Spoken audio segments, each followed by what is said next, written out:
Comment kasi unang-unang senador ako, magiging judge kami. Kaya pinapawalan ko rin ng comments. Ang akin lang, ayaw ko ng gulo.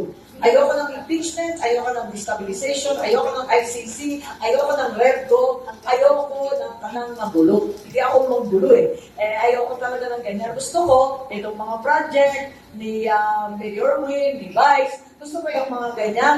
Kasi hindi naman yan ang sagot sa taas ng bigat ng 60 kada kilo.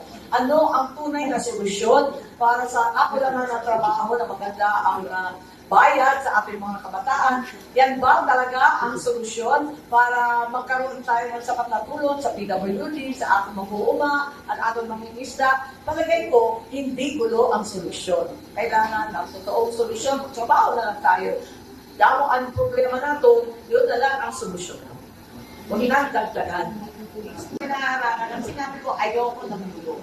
Yun lang ang sinabi ko. Lalabanan ko lahat ng gulo. Impeachment, ICC, REDCO, destabilization. Ayoko talaga ng gulo. Ang dami-dami ng problema. Dadagdagan pa namin. Kumusta ang relasyon mo kay Vice President after the impeachment of Venus? Sorry. Kumusta ang relationship mo kay Vice President after the impeachment? Okay na lang. Oo.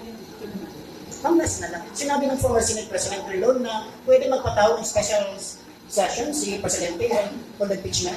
As a general rule, it should really come from the Senate. And it's for urgent legislation. Ang mga senador, since October pa yan, ng 2023, nalilibig na namin, parang hindi naman karapat-dapat. Kaya nagkasundo kami sa Hunyo na lang, when we reconvene with July.